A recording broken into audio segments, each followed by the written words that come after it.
छत्तीसगढ़ के सुकमा जिले के थाना चिंतागुफा अंतर्गत ताड़मेटला एवं दुलेड़ के जंगलों में जगरगुंडा एरिया कमेटी के 10 से 12 नक्सलियों की उपस्थिति की सूचना पर डीआरजी जिला बल एवं सीआरपीएफ 223 का संयुक्त बल नक्सल विरोधी अभियान के तहत उक्त स्थानों की ओर रवाना किया गया था। अभियान के दौरान पुलिस पार्टी पर ताड़मेटला दुलेड़ के जंगलों के बीच घात लगाकर नक्सलियों द्वारा हमला किया गया। पुलिस पार्टी द्वारा तत्काल पोजीशन लेकर आत्मसुरक्षा जवाबी फायरिंग किया गया। करीब 1 घंटे चली मुठभेड़ में जवानों ने 2 नक्सलियों को मार गिराया। दोनों नक्सली की पहचान भी कर ली गई है। दोनों नक्सलियों पर छत्तीसगढ़ सरकार ने 1-1 लाख रुपए इनाम घोषित कर रखा था।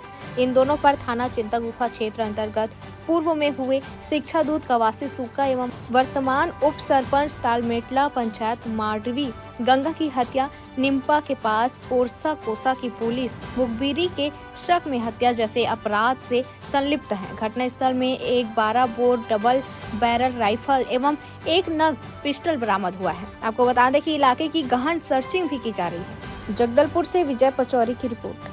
पुलिस नक्सली मुठभेड़ के संबंध में बाइट सर। सुकमा जिला के चिंतागुफा थाना क्षेत्र में ताड़मेटला और दुलेड़ के जंगलों से ऐसी सूचना आ रही थी कि जगरगुंडा एरिया कमेटी के 10 से 12 हथियारबंद नक्सली एरिया में घूम रहे हैं। तो इस पर रिएक्ट करते हुए डीआईजी जिला बल और सीआरपीएफ 230 के संयुक्त टीम ने सर्च अभियान चलाया था और आज सर्च पे निकली थी। आज सुबह नक्सलियों ने सुरक्षा बलों पर घात लगाकर हमला किया, गोलीबारी की।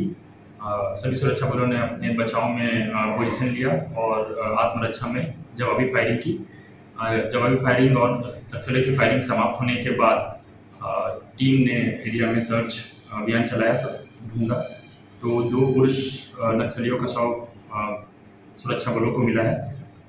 2 पुरुष नक्सलियों के शव के साथ उनके साथ 2 हथियार भी मिले हैं, एक 12 बोर डबल बैरल राइफल और 1 पिस्टल मिला है।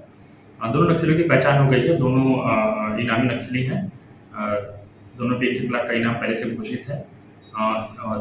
एक का नाम सोही देवा जो कि ताड़मेटला का निवासी और दूसरा रवा देवा, दोनों ही ताड़मेटला के निवासी है। दोनों पहले भी बहुत सारी घटनाओं में शामिल रहे हैं। इससे पहले ये एक शिक्षा दूत की हत्या कर चुके हैं, हत्या में शामिल हो चुके हैं और उप सरपंच की हत्या में भी शामिल रहे हैं। पुलिस आगे कार्रवाई